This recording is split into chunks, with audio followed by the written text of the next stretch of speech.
kata-kata nitip pakai atau menitipkan ini menunjukkan kedalaman dari Hadratus Syekh dalam memilih diksi.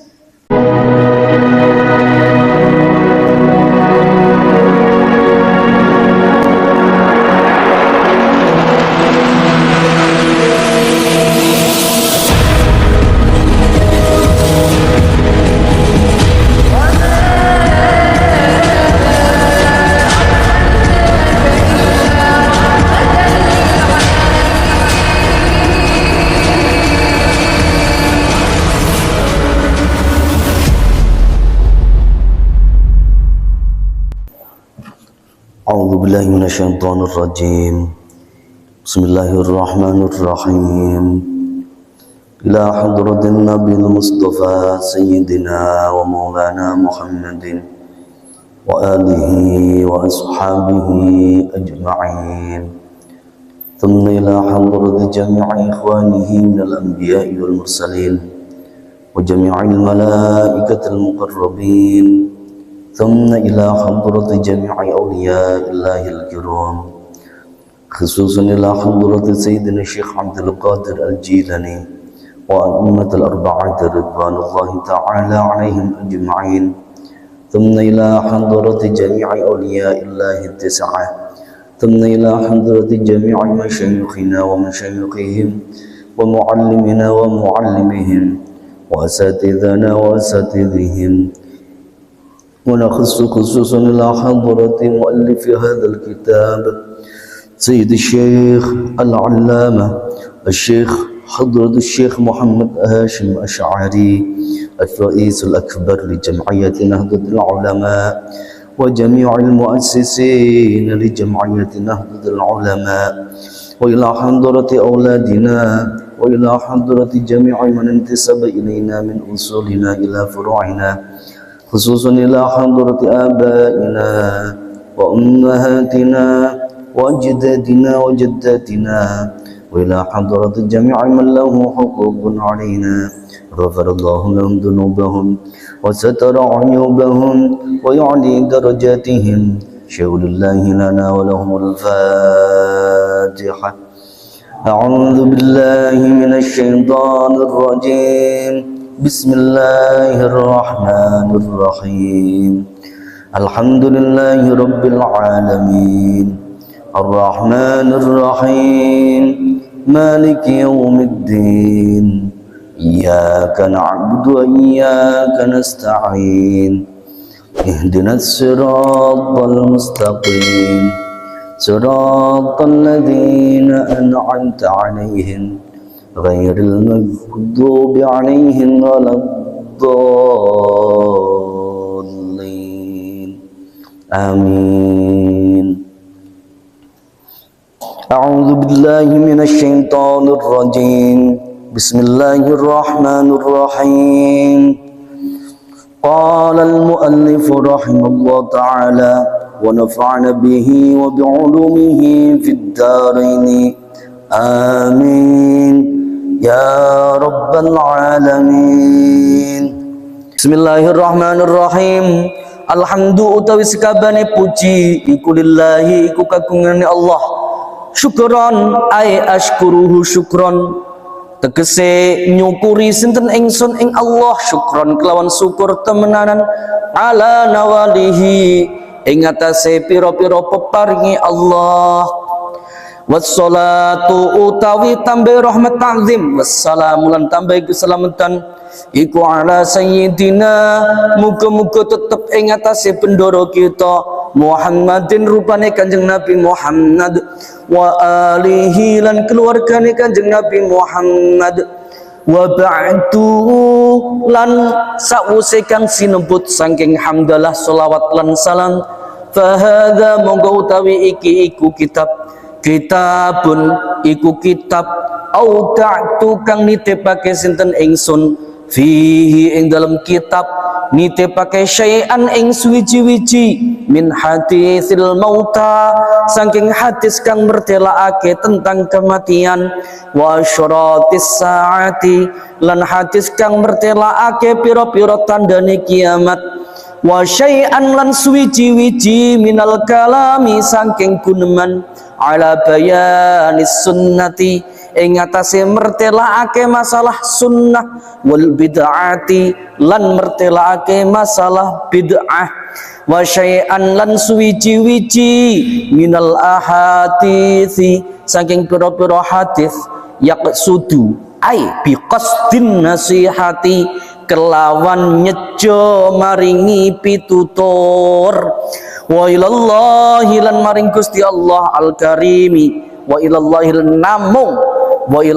lan namung maring Allah al-karimi kang maha mulya sinten Allah amuddu ndawaake sinten ingsun muallif aku fal ibtihali ing katok-katoke utawi ing sempurnane ndhedepe ayyan fa'a ing yen to maringi manfaat sinten Allah bihi kelawan lantaran kitabku nafsi ing awak dhewe ing awak ingsun dhewe wa amsali lan ing pira-pira wong kang padha maring ingsun minal juhali bayane berarti badal minal juhali bayane saking pira-pira wong kang bodho-bodho wa iya ja'alalan ingin tondadake sinten Gusti Allah amali ing amal ingsun khalisan ingkang murni liwajhihi krana ridhone Allah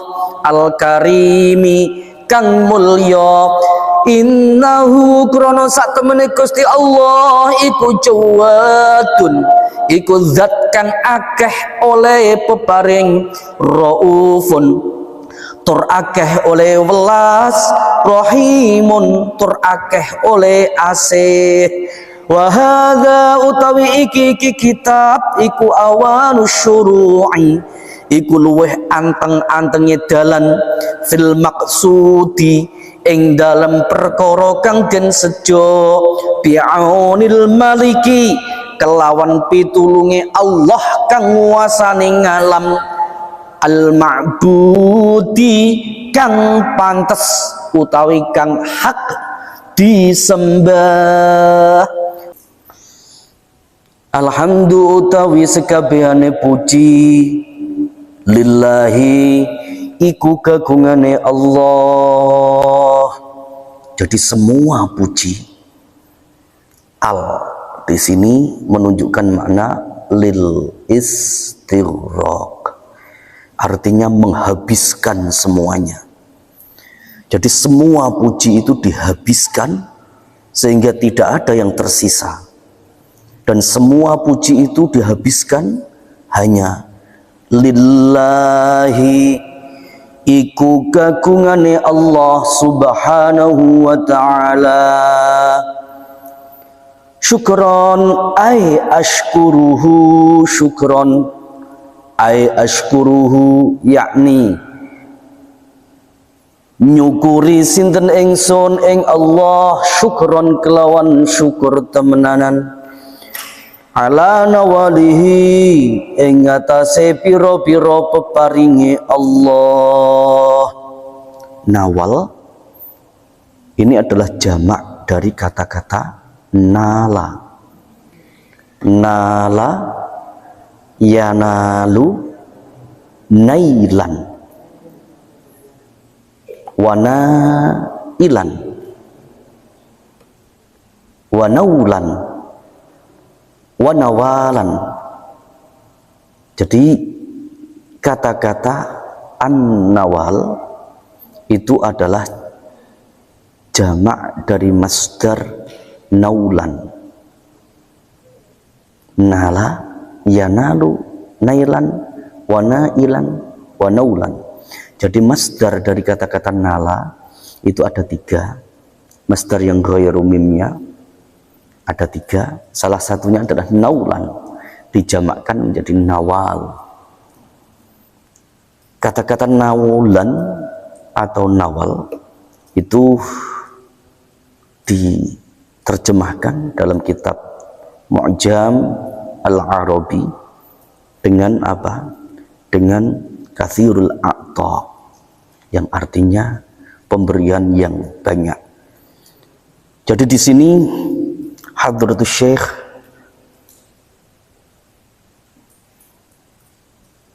Kiai Haji Hasyim Asy'ari, beliau benar-benar memuji kepada Allah, benar-benar menzahirkan, menampakkan betapa besarnya, betapa banyaknya pemberian yang sudah Allah berikan kepada beliau, sehingga beliau di sini menyebutkan syukran, ashkuruhu syukran. Jadi ada lafal yang tersembunyi di sini, asalnya ashkuruhu syukran, jadi disembunyikan jadi syukran saja. Kata-kata syukran ini saja itu menunjukkan apa? Maf'ul mutlak. Maf'ul mutlak ini menunjukkan tingkat dari pekerjaan suatu fi'il. Jadi fa'ilnya ashkur, saya berterima kasih. Kemudian dijelaskan tingkat dari terima kasihnya itu dijelaskan dengan syukran, dengan rasa berterima kasih yang sangat banyak sekali. Mengapa? Karena beliau Hadratus Syekh menyadari betapa banyaknya pemberian yang sudah Allah berikan kepada beliau. Wassalatu utawi tambahi rahmat ta'zim, wassalamu lan keselamatan iku ala sayyidina Muhammadin, iku muga-muga tetep ing atase Kanjeng Nabi Muhammad sallallahu alaihi wasallam, wa alihi lan muga-muga tetep ing atase keluargane Kanjeng Nabi. Wa ba'du lan ing dalem sakwuse kang wis sinebut saking hamdalah, sholawat lan salam, fahadha monggo utawi iki kitab, iku kitabun iku kitab, auda'tu kang nitipake sinten ingsun. Kata-kata nitipake atau menitipkan ini menunjukkan kedalaman dari Hadratus Syekh dalam memilih diksi. Ya. Beliau di sini menjelaskan menitipkan. Kalau menitipkan itu berarti yang dititipi itu berkewajiban menjaga sampai kemudian apa? Nanti diambil kembali. Ini hebatnya Hadratus Syekh.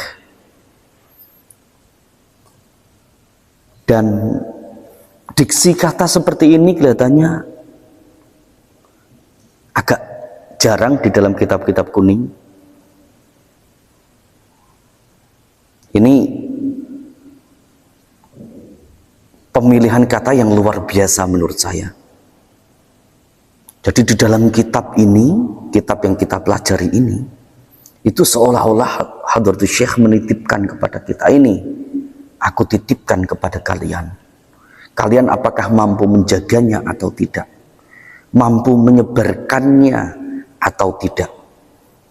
Jadi masalah nasrul ilmi, menyebarkan ilmu, itu sudah bukan masalah riak dan tidak riak lagi, teman-teman. Apalagi apa?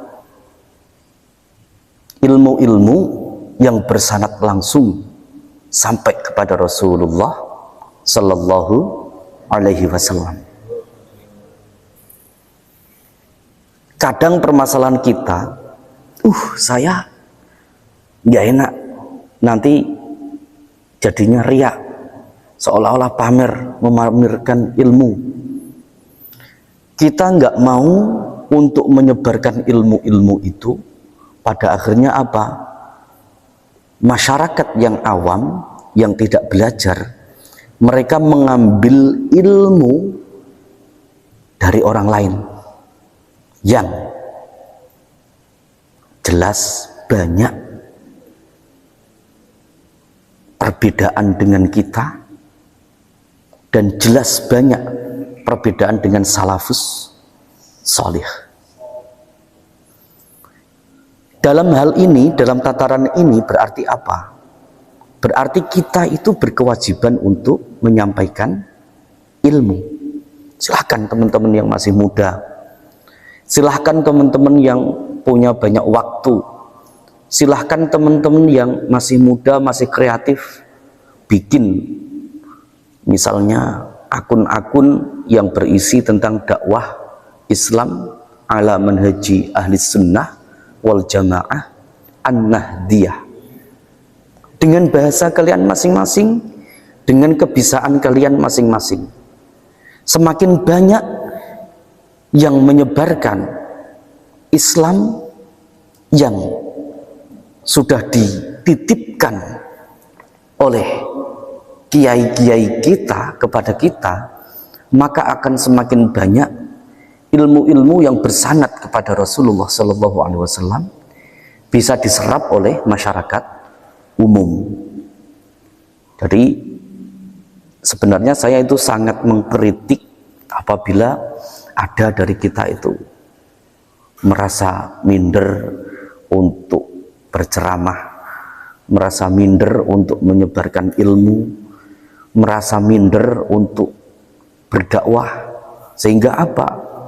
Sehingga masyarakat umum yang sebenarnya mereka itu haus akan ilmu, pada akhirnya apa? Mencari ilmu dari sumber yang tidak jernih. Oleh karena itu Hadratus Syekh di sini menyebutkan dengan kata-kata auta'tu nitebake sapa ingsun fihi ing dalam kitab syai'an ing suwiji-wiji min haditsil mauta, saking hadis kang nyeritakake masalah kematian, wa asyratis saati, lan hadis kang nyeritakaken piro-piro tandane kiamat. Jadi kata-kata syurut itu yang kita sebut dengan syarat, ya, itu dia bisa berarti dengan alamat atau tanda. Oleh karena itu syarat sholat, kata-kata syurutus sholah itu artinya apa? Artinya tanda-tandanya sholat bisa diterima. Secara etimologi seperti itu, walaupun secara terminologi artinya berbeda. Jadi kata-kata syurutus sholah secara etimologi bisa kita artikan dengan apa? Tanda-tanda sholat bisa diterima. Artinya apa? Artinya masih tanda-tanda, belum mutlak kemudian diterima. Jadi misal syarat sholat itu kan ada dua jenis, ya. Ada syarat wajib, ada syarat sah, ya. Salah satu syarat wajib adalah Islam. Apakah orang Islam yang sholat itu pasti diterima? Belum tentu, tetapi tanda-tandanya keterima. Artinya apa? Artinya di sini berarti dengan menggunakan kata-kata syurutus sholah itu seolah-olah Rasulullah Shallallahu Alaihi Wasallam ingin mengingatkan kepada kita agar apa? Agar kita itu bersolat dengan sebaik-baiknya, sebisa yang kita laksanakan sebaik-baiknya dengan mengikuti petunjuk dari Rasulullah Sallallahu Alaihi Wasallam. Tetapi jangan sampai kemudian kita merasa suci dengan melaksanakan sholat itu, kita merasa sholat kita sudah diterima oleh Allah sehingga kita merasa menjadi orang yang paling dekat dengan Allah dan pemegang kunci surga. Jangan sampai seperti itu. Oke, kita boleh yakin bahwa sholat kita keterima dan itu harus, tetapi apa? Kita harus menyadari bahwa itu hanya tanda-tanda saja. Masih ada banyak hal yang lain yang bisa menjadi penyebab diterimanya sholat dan bisa menjadi penyebab ditolaknya sholat. Itu kata-kata syurut. Sementara kata-kata asyrot itu adalah jamak dari kata-kata syurut. Jadi di dalam kitab ini, di dalam kitab Risalah Ahlussunnah wal Jamaah ini, Hadratus Syekh, yaitu guru kita bersama, pendiri Jam'iyah Nahdlatul Ulama, Kiai Haji Hasyim Asy'ari, beliau menjelaskan bahwa di dalam kitab ini beliau itu menitipkan hadis-hadis yang menjelaskan tentang kematian dan juga hadis-hadis yang menjelaskan tentang tanda-tanda kiamat, dan juga di sini beliau menambahkan lagi wa syai'an lan suwiji-wiji minal kalami, sangking pengendikan ala bayanis sunnati ing atase mertelaake masalah sunnah wal bid'ati lan masalah bid'ah. Jadi dalam kitab ini Hadratus Syekh juga akan membahas nanti hadis-hadis yang beliau terima dari guru-guru beliau, yang guru-guru beliau itu terima dari guru-guru beliau lagi, dari guru-guru beliau lagi, sampai kepada Rasulullah Shallallahu Alaihi Wasallam, yang dimana hadis yang musalsal tersebut, yang bersanad nyambung sampai Rasulullah tersebut, menjelaskan tentang masalah bid'ah dan sunnah. Jadi tidak usah diragukan lagi kalau di dalam Nahdlatul Ulama itu kita sudah paham masalah bid'ah, masalah sunnah. Bukannya kita tidak tahu masalah bid'ah itu, bukan. Justru kita mengetahui banyak hal yang dimana bid'ah itu adalah hanya salah satu sebagian dari masalah agama. Beda dengan beberapa kelompok yang selalu menyalahkan Ahlussunnah wal Jamaah, itu selalu mengatakan bahwa Ahlussunnah wal Jamaah itu orang-orangnya suka berbuat bid'ah. Bid'ah, bid'ah, bid'ah terus sampai tidur pun ngelindur bid'ah. Ada yang seperti itu. Jadi jangan dikira misalnya kita dalam Nahdlatul Ulama itu misalnya kita mengadakan tahlilan, kita mengadakan kenduren, kita mengadakan selamatan, kita mengadakan bancaan, itu jangan dikira kita tidak mengenal istilah bid'ah itu. Tidak. Kita sangat paham tentang istilah bid'ah. Di dalam kitab-kitab kuning dijelaskan banyak sekali tentang bid'ah. Dan Hadratus Syekh Hasyim Asy'ari, pendiri, salah satu pendiri dari Jam'iyah Nahdlatul Ulama, mengarang dalam kitab ini, kitab Risalah Ahlussunnah wal Jamaah ini, beliau menjelaskan hadis-hadis tentang bid'ah, tentang sunnah. Jadi lucu sekali kalau misalnya kita dituduh sebagai ahli bid'ah. Betul tidak? Dan semuanya ini ditambahi lagi dengan Hadratus Syekh, ditambahi dengan apa? Wa syai'an lan suwiji-wiji minal ahaditsi, saking piro-piro hadis. Beliau juga menyebutkan hadis-hadis yang lain yang tidak hanya menjelaskan masalah asyratus sa'ah, tidak hanya menjelaskan masalah al-mauta, tidak hanya menjelaskan masalah bid'ah, tidak hanya menyebutkan masalah sunnah, tapi dalam kitab ini, kitab Risalah Ahlussunnah wal Jamaah ini, beliau juga akan menyebutkan hadis-hadis yang menjelaskan masalah-masalah yang lain. Dan itu semua beliau maksudkan biqasdin nasihati, kelawan nyejo maringi nasihat. Maringi nasihat maring sinten, nanti dijelaskan kepada siapa beliau memberikan nasihat. Tapi sebelum beliau menjelaskan kepada siapa beliau memberikan nasihat mengenai masalah hal bid'ah, masalah sunnah, masalah asyaratus sa'ah dan yang lain-lain tadi, beliau menyebutkan bagaimana ini kehebatan sastra Hadratus Syekh di dalam bahasa Arab itu. Beliau menyebutkan dengan begini, wa ilallahi lan maring Gusti Allah al-karimi kang maha mulya. Dan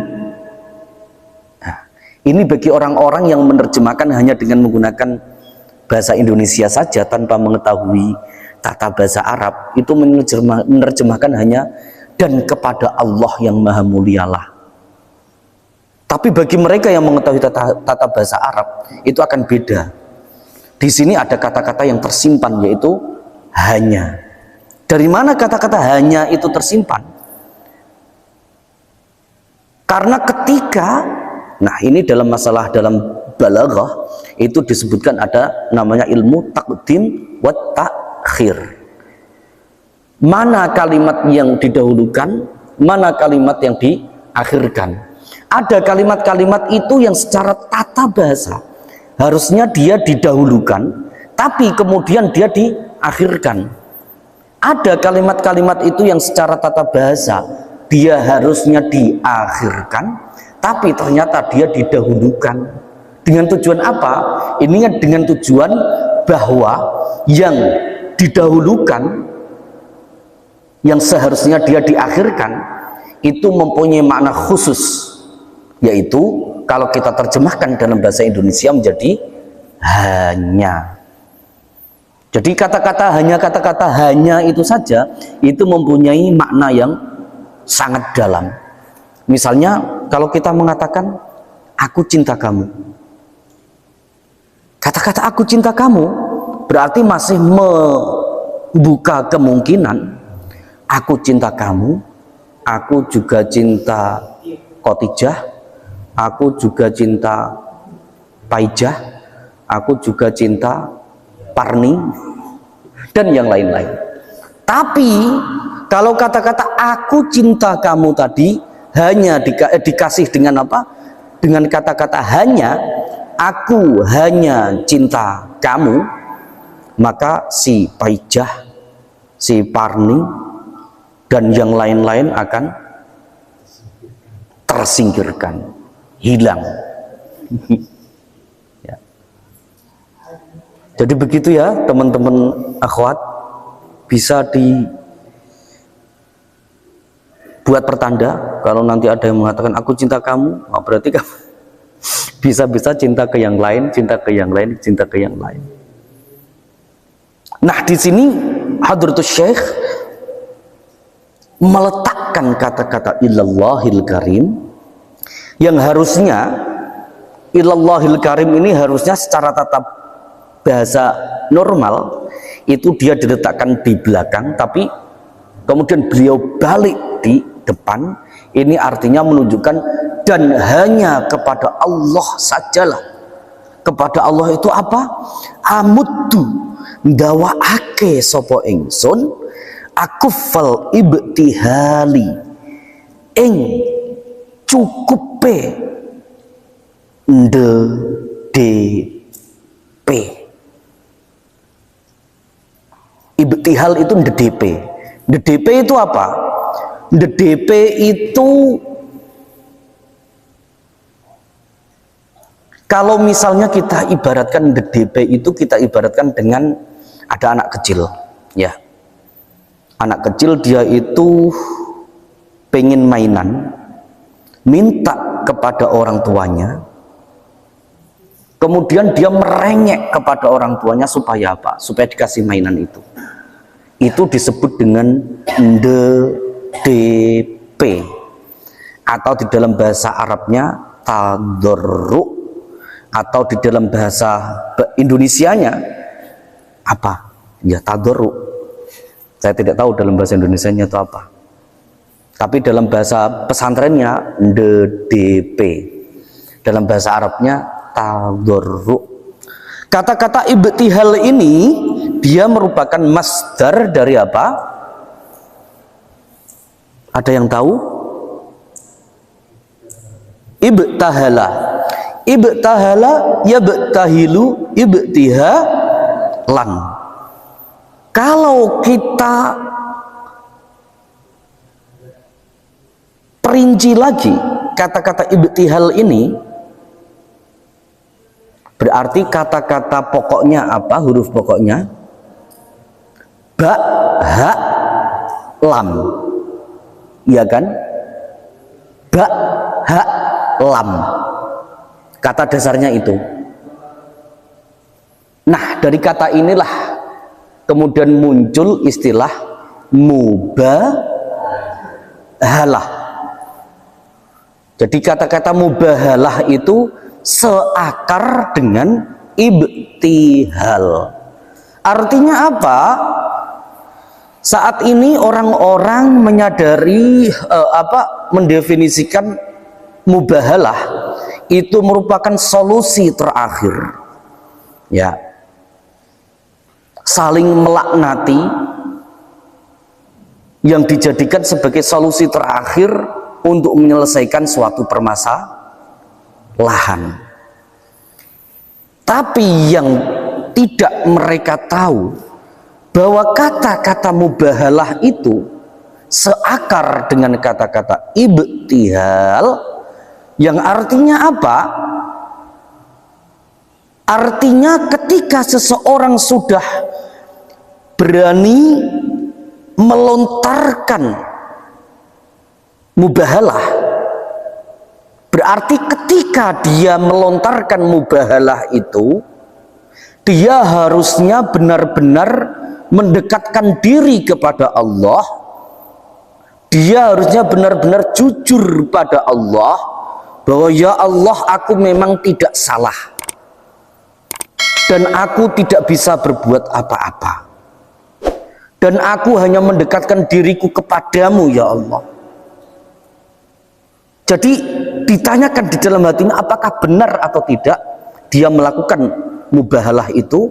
Apakah dia melakukan mubahalah itu dengan tawadhu atau malah justru dengan dendam? Apakah dia melakukan mubahalah itu dengan kasih sayang ataukah justru dengan apa? Nafsu ingin menghancurkan. Itu yang tidak dipahami oleh beberapa orang yang suka sedikit-sedikit mubahalah. Bisa dipahami ya? Oke. Wa ilallahi lan maring Gusti Allah al-karimi kang maha mulya sinten Allah, amuddu iku ndawaake sinten ingsun akufal ibtihali ing luweh sempurnane utawa luweh katok-katoke DDP.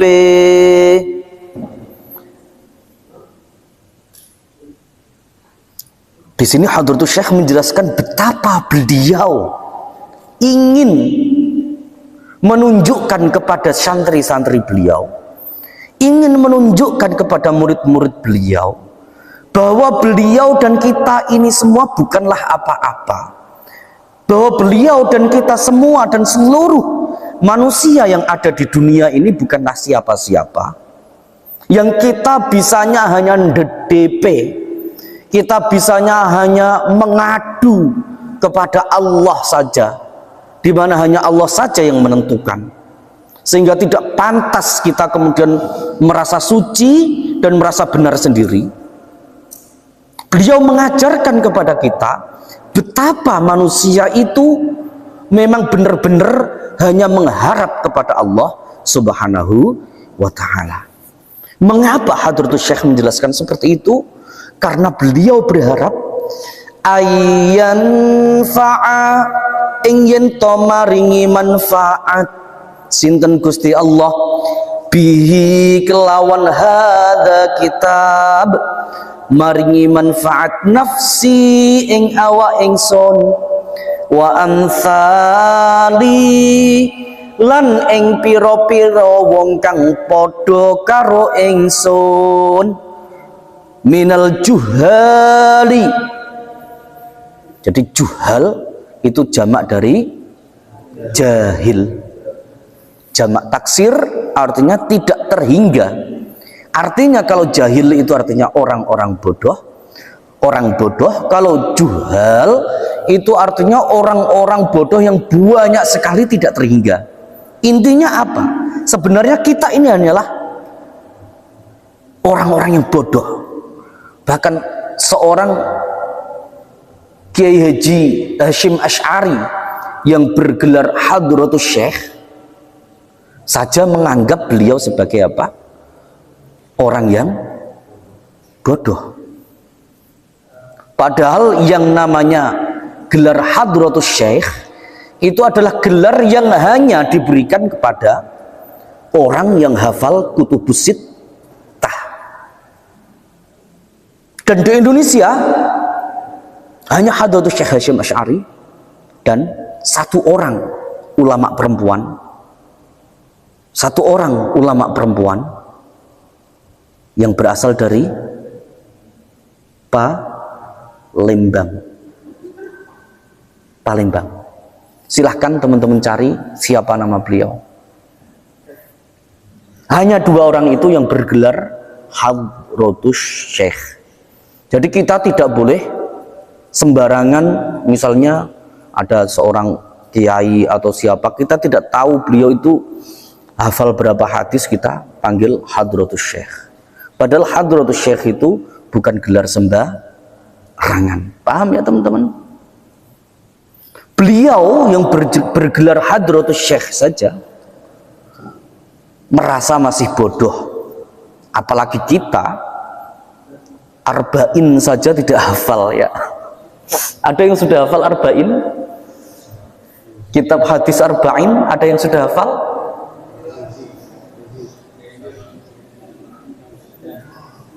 Saya sarankan teman-teman jadikan agenda ya, hafal arba'in Nawawi. Karena ada sebuah hadis, siapa yang hafal 40 hadis sahih dari Rasulullah SAW, maka dia dijamin masuk surga. Ya. Itu bagi santri-santri ya, arba'in Nawawi itu merupakan target utama. Ya.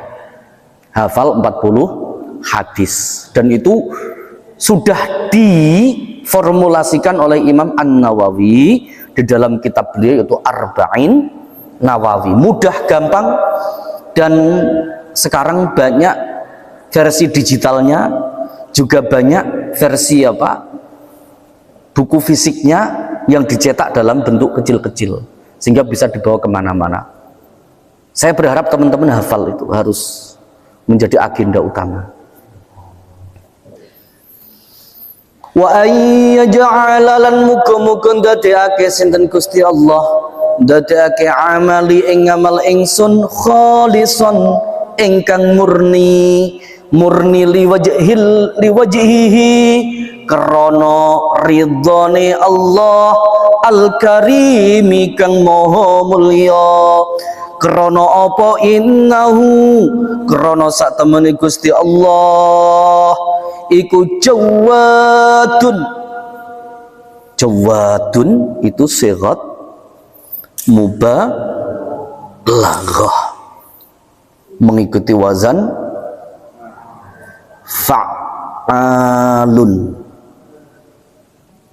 Jawadun, ghaffarun, itu sigat mubalaghah. Artinya apa? Yang artinya kata itu menunjukkan arti yang tidak terhingga. Kalau jawadun asalnya dari kata-kata jawidun, artinya memberi. Kalau jawadun itu artinya maha pemberi. Jadi Allah itu jawadun, maha pemberi, raufun, berarti mengikuti wazan apa? Fa'ulun, termasuk sighat mubalaghah. Jadi sighat mubalaghah itu ada fa'alun, ada fa'ulun, ada fa'ilun, ada apa? Fa'alun. Itu sighat-sighat mubalaghah. Raufun tur ingkang maha welas, rahimun tur kang maha asih. Wa hadza hale utawi iki kitab iku awalus syuru'i, iku luweh anteng-antengi dalan fil maqsudi ing dalan ingkang disejo. Kata-kata ini wa hadza awalus syuru'i fil maqsud, ini menjelaskan bahwa Hadratus Syekh itu memberikan informasi kepada kita. Apabila ilmu kita ingin bermanfaat, apabila ilmu kita ingin tersebar kemana-mana, maka jalan yang paling stabil, jalan yang paling mudah, anwa'us syuru', itu jalan yang paling anteng, artinya jalan yang paling stabil, jalan yang paling mudah, itu adalah dengan menulis buku. Jadi dengan menulis buku, ilmu kita bisa tersebar kemana-mana. Dengan menulis buku, manfaat dari yang kita inginkan itu akan apa? Akan tersebar kemana-mana. Nah, ini zaman Hadratus Syekh belum ada digital media. Kalau sekarang sudah ada digital media, bayangkan teman-teman, satu konten tentang dakwah, tentang ilmu, bisa ditonton misalnya dalam satu hari, bisa ditonton mungkin ribuan orang, jutaan orang, dan itu berkesinambungan terus sebelum konten itu dihapus. Oleh karena itu, ya, kalau bisa teman-teman ketika membuat konten, entah itu di YouTube, entah itu di TikTok, entah itu di, apalagi yang di TikTok ya teman-teman, khususnya teman-teman akhwat, hati-hati. Kadang misalnya joget-joget, goyang-goyang, ya. Saya membayangkan kalau Aden sambil joget-joget di TikTok kan keren. Iya. Itu banyak diambil orang-orang yang iseng, diedit, ya. Dan teman-teman tidak tahu, tapi dengan teman-teman misalnya joget-joget saja itu sudah menimbulkan maksiat. Artinya apa? Maksiat terus bertumpuk-tumpuk terus sampai kapanpun. Itu dengan apa? Media digital. Oleh karena itu, kalau dulu yang kejam itu adalah ibu tiri, tapi sekarang yang kejam adalah jejak digital. Maka dari itu kalau bisa teman-teman ketika dalam digital, entah itu Facebook, entah itu Instagram, entah itu apapun, dibuat ya agak sedikit hati-hati teman-teman. Wahada utawi iki kitab awanus syuru'i, iku luweh anteng-antenge piro-piro dalan fil maqsudi ing dalam perkara kang disejo, bi'aunil maliki kelawan pitulungi Allah kang nguasani wong alam kabeh, al ma'budi tur ingkang disembah. Wallahu a'lam bis-shawab. Maulaya salli wa sallim daiman abada ala habibika khairil khalqi kullihim huwal habibul ladzi turja syafa'atuhu likulli hawlin minal ahwa limuqtahimi ya Rabbi bil Mustafa balligh maqasidana waghfir lana ma madha ya wasi'al karami wal afu minkum wallahul muwafiq ila aqwamit thariq. Assalamualaikum warahmatullahi wabarakatuh.